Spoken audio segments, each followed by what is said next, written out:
Spraying high above Miami Beach. Will it happen this week or will it be challenged in court? A plane will spray Naled offshore, allowing the chemical to waft over a 1.5-mile area of South Beach. Hi, folks. So why is that important? Well, because it was being fought back then and it is still going on. Here we go. August 19th, 2021. So they renamed it. It seems that it is an agent that it says nerve agent developed in World War II, and it was. It is from the 50s. So let me see here. Here we go. This is a government site. And yeah, they're doing it here. August 19th, 2021. So I looked up this dibrum, and it definitely is exactly that. It is a very toxic thing that should not be used ever on anything, because bees die, people die, and this is the whole thing.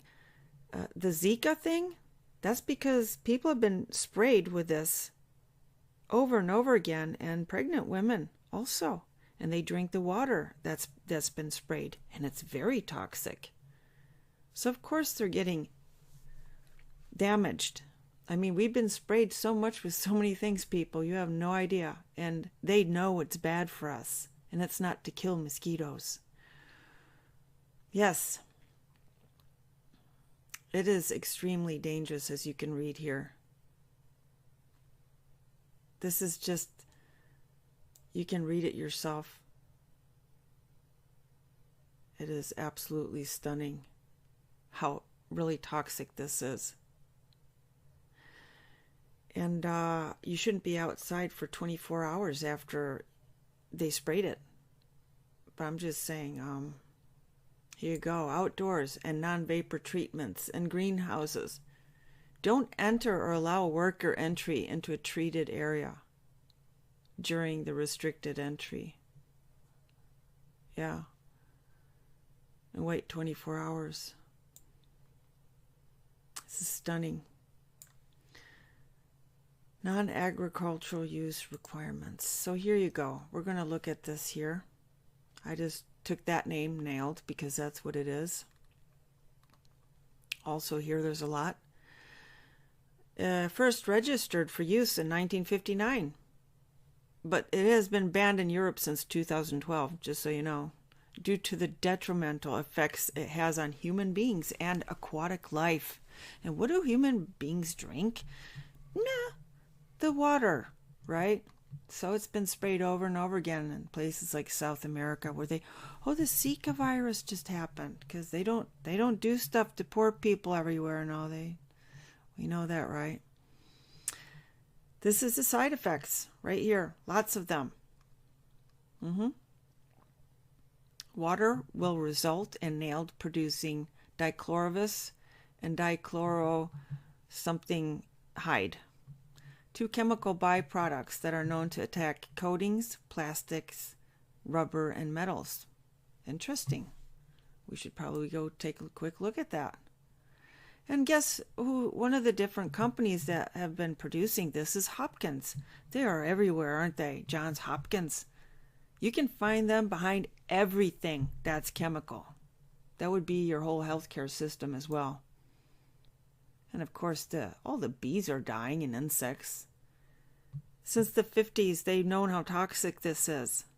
And the EPA, well, it still wants to make its mind up. Yeah, and here's another thing. They keep showing people that there's Sahara dust all the way up in North America, which is, oh God, don't even get me started on people that think that's real. But the thing is that there's all, like he said, there's smoke everywhere. And it won't go away. Okay, and it's not just the fires. So this was dumped. Look at that, overnight for 2 nights in a row. Over 6 million acres around Houston. And I just want to leave you with this clip because, yeah, This is why people are ill. European Union and other countries because it's a known neurotoxin that causes brain damage. Scientific studies prove what they're dumping in Houston right now causes brain damage, ladies and gentlemen. You can look it up for yourself. That's why it's called Naled. They tried using it in Puerto Rico last year for Zika, and the governor of Puerto Rico lost his mind. He sent in the army to stop the shipment of Naled from leaving the airport. We covered this story while they were spraying in Miami. Just as businesses were opening for the day, a low-flying plane dropped chemicals to kill mosquito larvae. A welcome dousing, but not at 9 a.m. I don't need my employees to be rushing from their car to the building so they don't get this sprayed on top of themselves.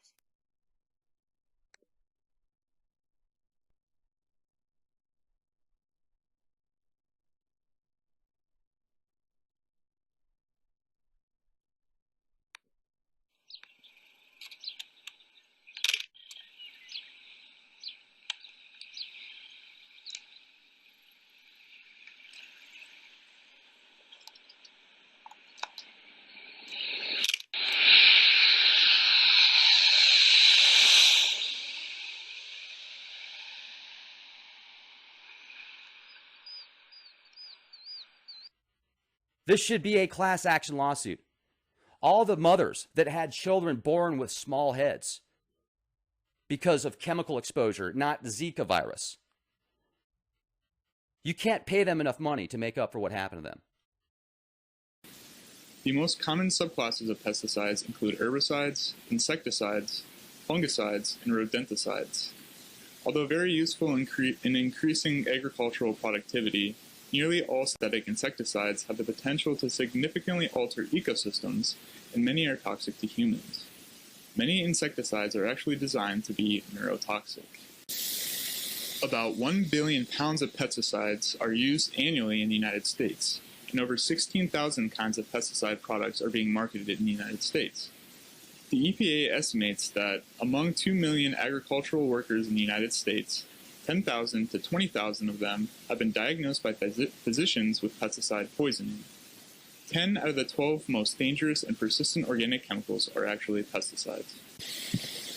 Next to lead and tobacco smoke, insecticides probably represent the most common environmental neurotoxin in U.S. homes. Prominent insecticide families are defined by molecular composition and action of insect destruction. These include organochlorines, organophosphates, and carbamates. Organochlorines are insecticides composed primarily of carbon, hydrogen, and chlorine. They break down slowly and can remain in the environment long after application and in organisms long after exposure. The most notorious organochlorine is DDT. Organochlorine insecticides have been phased out due to their persistence in the environment. Organophosphates are organic compounds that contain carbon-phosphorus bonds. They were first discovered as potential insecticides in the 1930s, where they were then used as nerve gas during World War II. These compounds degrade faster but have greater acute toxicity than organochlorines. Carbamates are fast-acting insecticides with similar toxicity and function to organophosphates. The most notorious insecticide is the organochlorine DDT, or dichlorodiaphenyl trichloroethane.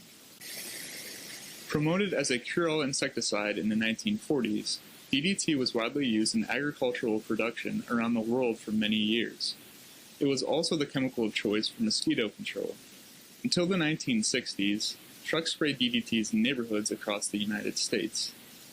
DDT was also the primary weapon in the global war against malaria during this period, and continues to be used for malaria control in a handful of countries. In 1962, American biologist Rachel Carson wrote Silent Spring. This book cataloged the environmental impacts of indiscriminate DDT use in the United States and questioned the logic of releasing large amounts of chemicals into the environment without fully understanding their effects on the environment or human health. This book produced a large public outcry that led to a 1972 ban in the United States. DDT was subsequently banned for agricultural use worldwide under the Stockholm Convention, but limited, controversial use in disease vector control continues. Organophosphates and carbamates inhibit a type of enzyme that helps to degrade the neurotransmitter acetylcholine, leading to an increase in the brain of acetylcholine. Increases in acetylcholine activity causes a decreased heart rate and increased production of saliva, as well as readying the muscles for work. In high doses, it can cause convulsions and tremors.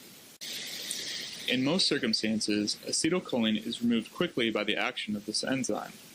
When the enzyme is inhibited by insecticides, it causes a continued stimulation of the muscles, glands, and central nervous system, which eventually leads to paralysis and stopping of the heartbeat. A study conducted by Harvard School of Public Health last year found that children with high levels of pesticide breakdown products in their bodies were almost twice as likely to develop ADHD as those with undetectable levels. Sources of pesticide exposure include aerosols from spraying of agricultural fields, residues left on produce, and in the usage of household pesticides. So to round this off for everybody, I also want to let you know that washing the vegetables doesn't make a difference because it has gone through the whole vegetable. Okay? And the vegetable has been sprayed and it's rained and it drinks it up. And a potato is just soaked straight through with it. I want people to understand that you can't wash this stuff off. So that was my little rant, and I'm sure that everybody gets what I'm trying to say here. That there's a reason why people are ill. And the fact that these governments keep using toxic crap on us, our food, our water, it's all over in our water. Not just from spraying people, it's intentionally put into it. People are ill today for a reason. Everything that's supposed to sustain us here on this earth is poisoned. And that goes for the healthcare stuff too. All of it is full of toxic crap, whether it be a tablet or an injection. So, yes, that's why people are ill. And until people put a stop to this and everybody says no and really understands what's going on with the spraying of everything, our air, our food, us, killing the bees, yes, then it will continue. So that was my little rant. And yes, that is it. You want to see anything else? This was where I got that from. Okay? Bye for now, guys.